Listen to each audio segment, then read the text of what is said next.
Inshallah, those brothers that have concluded their prayers, if they can come and join the semicircle. And those brothers that are praying, inshallah, when you've concluded, don't start any further prayers.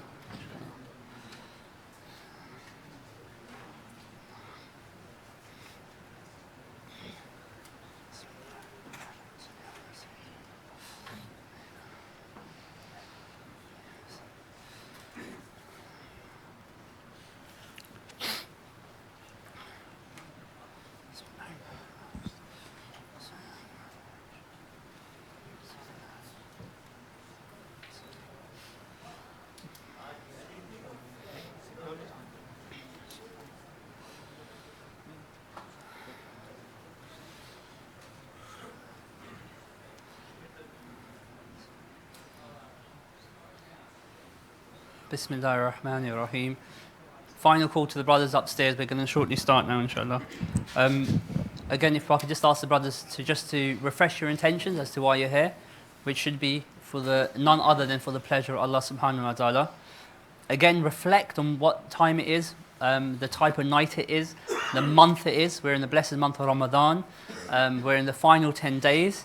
We're also at the time of night, which is the last portion of the night, where Allah subhanahu wa ta'ala himself comes down and asks his servants, asks his slaves, ask whatever you want of me and he will grant it. So be in that mindset.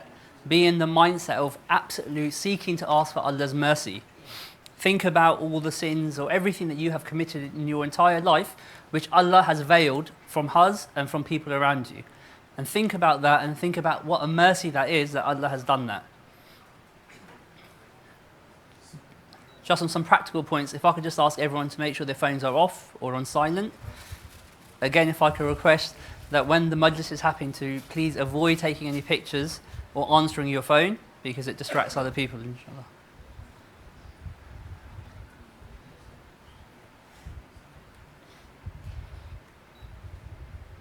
As is often reminded, it's a loud zikr, so please, to partake in the zikr, partake loudly in the zikr.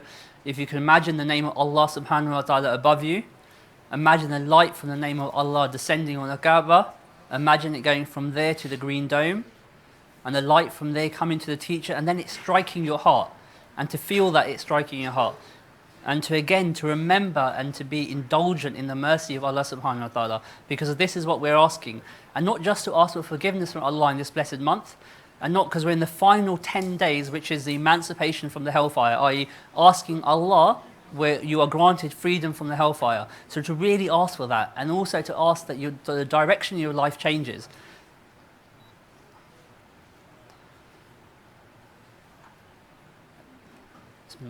And just to focus on, that we're asking Allah to direct or to change our life. And just one short hadith before I conclude, so we can just get into the moment, is that when... just a short hadith in terms of demonstrating the mercy of Allah subhanahu wa ta'ala.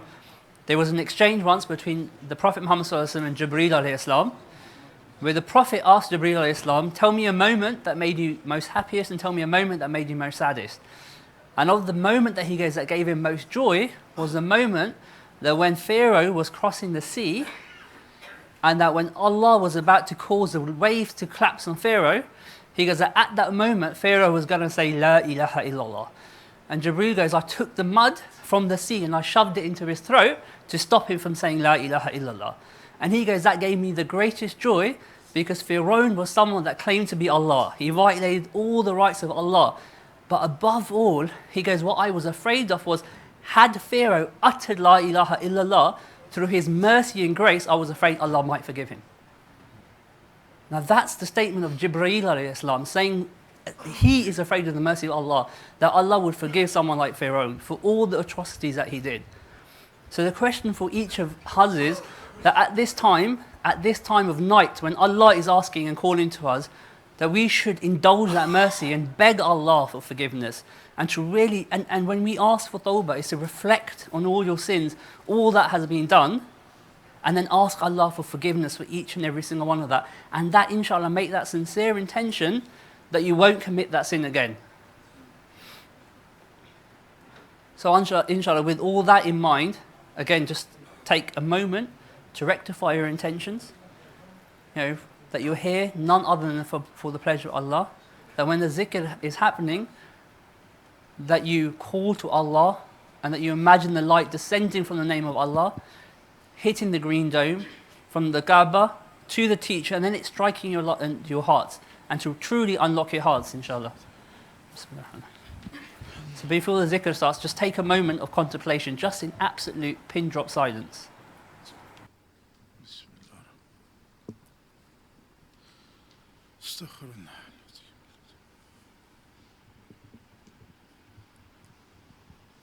اللهم صل وسلم على سيدنا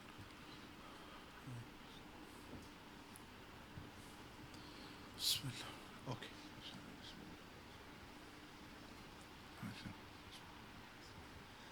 لا إله إلا الله والله الله محمد رسول الله يا مولانا. لا إله إلا الله والله الله محمد رسول الله يا مولانا. إن في الجنة نهرا من لبن إن في الجنة نهرا من لبن لعلي وحسين وحسن لعلي وحسين وحسن. كل من كان محبا لهم كل من كان محبا لهم يدخل الجنة من غير حزن يدخل الجنة من غير حزن. إن في الجنة نهرا من لبن إن في الجنة نهرا من لبن لعلي وحسين وحسن لعلي وحسين وحسن. حب أهل البيت فرض عندنا حب أهل البيت فرض عندنا وبهذا الحب لا نخشى المحن وبهذا الحب لا نخشى المحن. لا إله إلا الله الله الله محمد رسول الله يا مولانا. إن في الجنة نهرا من لبن لعلي وحسين وحسن لعلي وحسين وحسن لعلي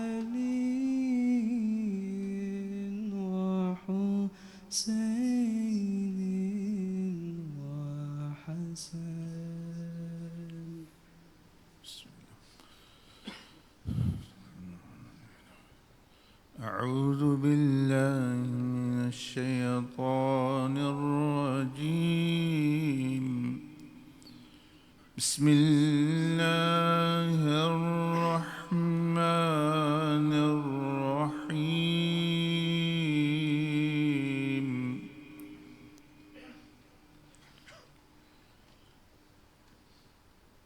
يا أيها الذين آمنوا اتقوا الله ولتنظر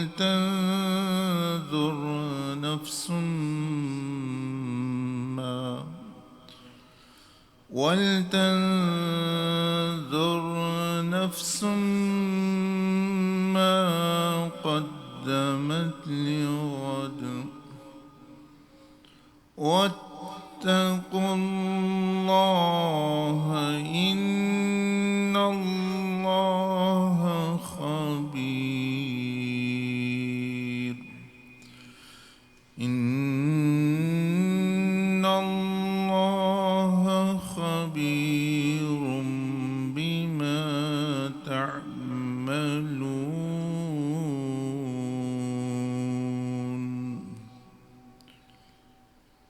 إن الله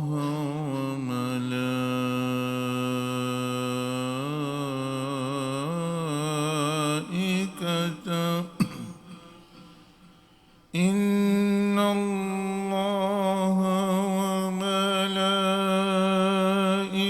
وملائكته يصلون على النبي يا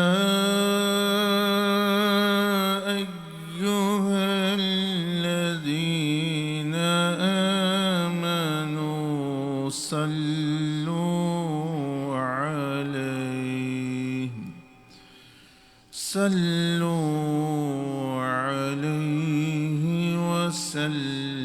وسلموا تسليما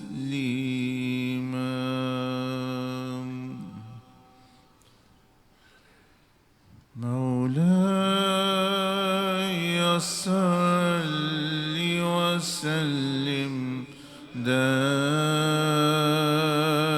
دائما أبدا مولاي صل وسلم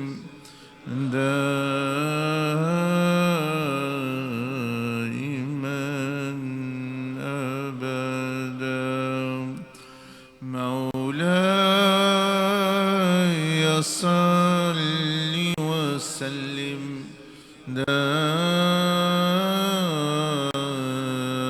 دائما أبدا على حبيبك خير الخلق كلهم على حبيبك خير الخلق كلهم مولاي صل وسلم دائما أبدا على حبيبك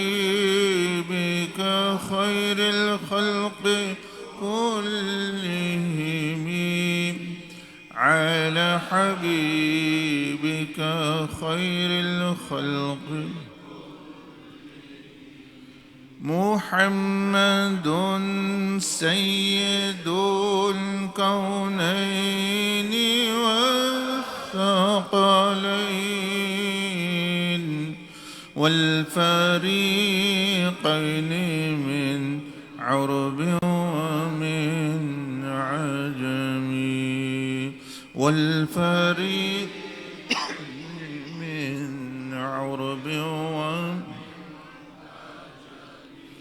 مولاي صل وسلم دائما أبدا على حبيبك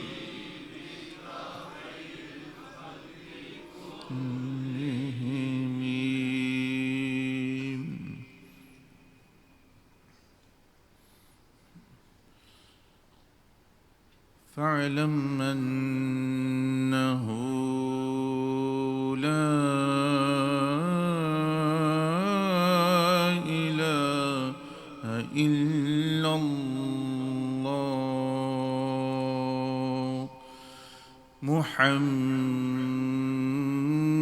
محمد رسول الله لا إله إلا الله لا إله إلا الله لا إله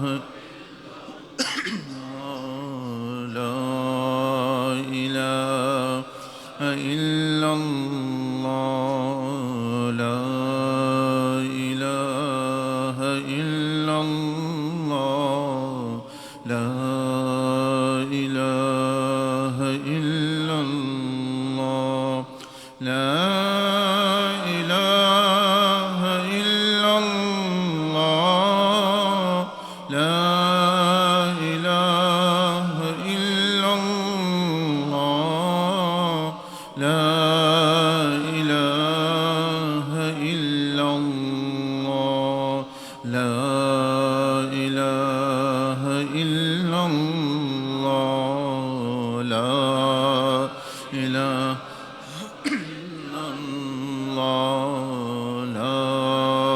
إله إلا الله لا إله إلا لا إله إلا الله لا إله إلا الله لا إله إلا الله لا إله إلا الله لا إله إلا الله لا إله إلا الله لا إله إلا الله لا إله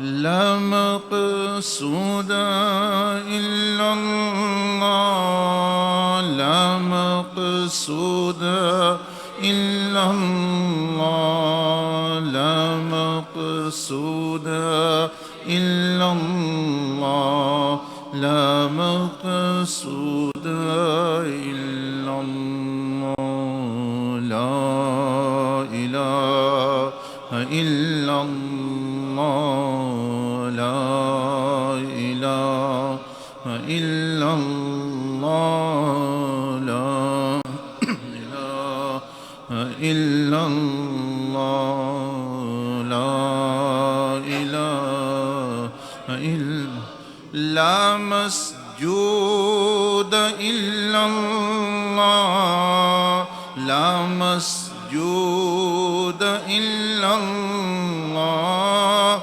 لا مسجود إلا الله لا مسجود إلا الله لا مسجود إلا الله لا مسجود إلا الله لا إله إلا الله لا إله إلا الله لا إله إلا الله إلا الله إلا الله إلا الله إلا الله إلا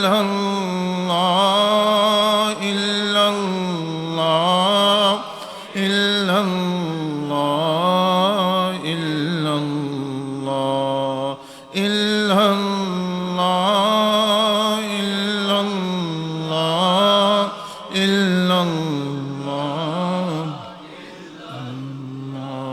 لا إله إلا الله لا إله إلا الله